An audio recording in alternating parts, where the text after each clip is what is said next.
Is it on? Yes, it is. Hey everyone, what's going on? Sorry I've been so absent these last couple of weeks. I've been very ill. I had bronchitis. My throat couldn't talk. It was fucking most of the fucking day. Life sucked. It was kind of miserable. So I lost a little bit of my groove. Sorry about that. But I'm feeling a lot better now. Obviously, I can be outside without feeling like I'm about to keel over when I crawl out of bed. So I'm gotta pick things back up and start making more videos again. 2017, the new current year, is already about a month over. Barely said a word about anything, and lots of shit's been happening. Obviously, the inauguration of the God Emperor of the world. Eventually, the world. He's just starting off with the United States. He'll be the God Emperor of the world eventually, um, inevitably even. But no, yeah. So he gets inaugurated, which everyone was expecting. They had all these fucking desperate last minute gambits trying to steal the election from him at the very last minute. They tried fucking demanding the recounts. Jill Stein got a lot of money for that. Pretty good business venture. So you got to give her some credit. A little bit of entrepreneurialism. Always nice to see. So yeah, they tried that, and then they tried the fucking uh, threaten in cases or beg the Electoral College to deny him the election because reasons I don't know. And some of them have threatened to secede. I'm sure you've heard about that. Forget exactly who it was. Some California cuckoid said they wanted to secede from the union. I don't think that's legal. Someone let me know if I'm incorrect. But at the very least, if it's not legal, then it's not likely to be successful. Um, which, of course, you have to appreciate the irony. I mean, it's obvious. You have to appreciate that. As soon as they get out of power, so to speak, or at least out of hard power, suddenly now the left discovers the virtues of small government and federalism. When it's in their interests. Which, by the way, just as a side note, I don't think a sanctuary city should be up to the discretion of local government. I think if you're talking about bringing in foreign-born people into the United States, that's a national security interest because we don't have any limitations on where you can go, right? We kind of have intra-national free movement of peoples, if you will. So if the state of California decides you can let in, the other 80 million Mexicans who haven't come into the United States, but then they can go anywhere. So that means one state can fuck over the other 59. Yeah, that's not okay. I actually do argue that this is probably something the federal government should have. Not one of the few cases I would argue for more centralized authority rather than disparate authority. But yeah, the reason I want to make this video because I had a thought the other, like 2 days ago actually. No, one day. It's the 21st today. And it might be 2 days when you see it. Anyway, I had a thought, and I just wanted to put it out there. I wanted to say thank you to all the butthurt leftists and crying SJWs who want to make my case for me. Because it's kind of hard to sometimes explain to people about long-term, national trends. Things like demographics, things like average IQs and different average IQs among groups. Things about identity and national unity. We can't, how much can a nation really go down the road of deracinated individuals when other nations all over the world are mostly tribal? In fact, tribalism is very normal for a normal thing human society has produced. It's a bit odd in the West that we don't encourage that. That's not a prescriptive statement, by the way. I'm not saying we should or shouldn't. That's a different discussion. Just making the observation that we don't. So yeah, all that, you kind of have to go, you can get a bit blue in the face sometimes, you have to argue, you have to explain things, and it's hard to catch people up to speed. I think I'm generally pretty good at it. I like to think I'm a very patient person, and I try to think back, what was I like, even fucking 3.5 years, when did Gamergate happen? Gamergate was kind of how I, woke up, so to speak, and got hip to what was going on. So yeah, maybe a little after that. I try to think, what was I like back then, and I was a pretty brainwashed liberal myself. I would never say I was a progressive, but definitely, kind of repeating a lot of relativistic jargon that I didn't really think about very much, but is always just presented to me as true. So I like to think I'm patient with that, but yeah, when they cry out in agony about losing an election under the laws that govern the country when they piss and moan about all these things.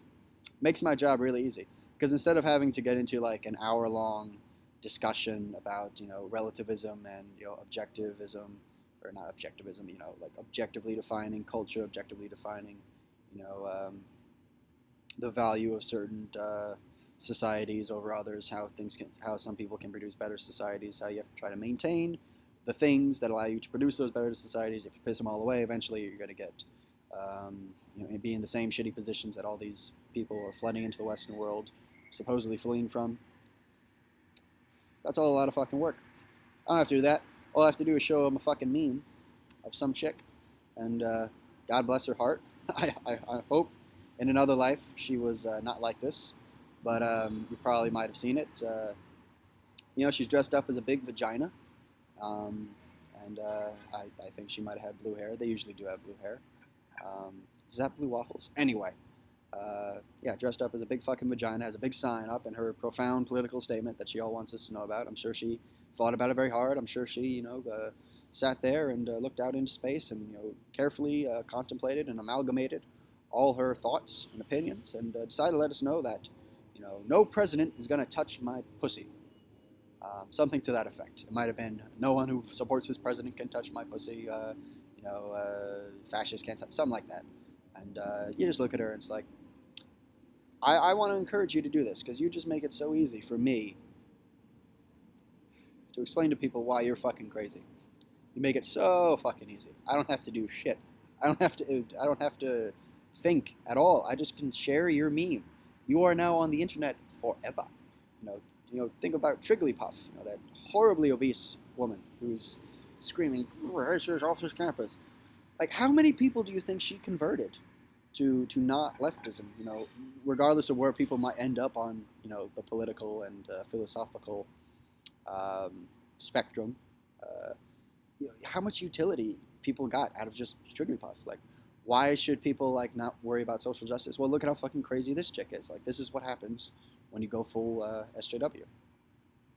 So yeah, I don't think we should discourage them from acting like this. It's obviously very terrible when people get assaulted, as they are prone to do. I think Richard Spencer got sucker punched because that's going to convince people not to agree with Richard Spencer. I guess it won't. It just makes him out to look like the victim. I'm not saying I have anything against Richard Spencer personally. For the record, I'm kind of halfway with the alt-right, halfway with libertarians, I guess, kind of in the middle. But yeah, they do all this crazy shit. It sucks when people get hurt physically. Fucking tragic if somebody dies. But there's a lot of, we can kind of take advantage of this. We're in a culture war, and that's not hyperbole. That's not exaggeration. This is a culture war, and it's a war between two broad coalitions of ideologies, if you will, that have maybe some shared interests, but might fundamentally not agree on a whole lot. What they agree on is that they don't want the other team to be the defining cultural standard makers. That's probably not a coherent phrase. Anyway, I think you know what I mean. For Western countries. And this is a tug of war. And, here's a thought. This is fundamentally a war of ideology. So going back to the secession of California, there's some people, some people in red states, people like Texans, who want to secede. And my message to them is that will probably be very effective in the short term, maybe even the medium term, but the long term, that doesn't really benefit much, because the problem is that this is fundamentally, a war of ideas, I think, after demographics, after politics, after even class to an extent. This is a tug of war between two ideas, or two sets of ideas. And if you try to, looking for my soda, and if you try to, leave, you'll have an advantage in short term. The long term, ideas don't respect borders, is what I'm trying to say. It's like you're still going to get, SJWs going through your universities. You're still going to get leftism corrupting the youth. They're still going to do all that stuff, until it's publicly and culturally beaten and broken as a set of ideas that can convince people to go along with social justice isms and globalism and so on. There's no stopping it. It's kind of like the idea that you can keep running away from all the places that get diversified. It's like you can't. Eventually, you're gonna run out of places to go to. Where are you then? You've given up all this, political territory at the very least. You probably take that thought a little bit further if you want. I won't here. Different video.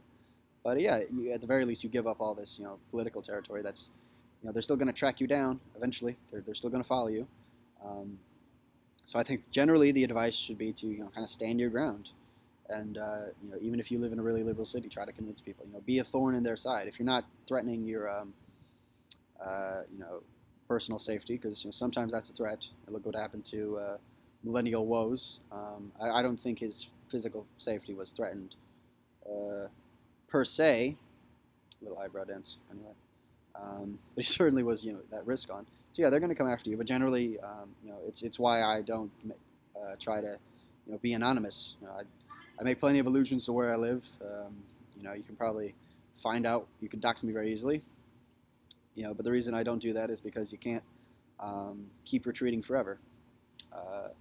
You need people kind of, the more you can normalize opposition to the far left, the quicker, the faster their decline will be. The more you can normalize opposition to them, the faster their decline as the normal culture for Western countries will be. So that's a bit of a side note. Anyway, going back to the inauguration. Yeah, actually, on the second thought, I think I'm about done. I don't want to make this video too long. Probably would love to keep chatting with you guys, but I got to get going. Just wanted to sit down here and throw something out now that I'm feeling healthy again. I hope you're all doing well. Keep shitlording, keep triggering, all those beautiful things, all those really manly virtues. I think they are of the day. Manly virtues of the day. They're great triggering. Keep it going. Take care. I'll be back. I got a new microphone, by the way. I don't know if I mentioned it. Obviously, I'm not using it now, but I got a new microphone. So my voice quality will be far better, I hope. It sounds a lot better to me. So yeah, I'll start, and I'm starting to get a grasp on how to video edit, so I'm going to try to do more interesting videos and give people more interesting things to look at, rather than just my ugly mug all day and my hippie Jesus look that I got going on right now. But anyway, everyone, peace out. Take care.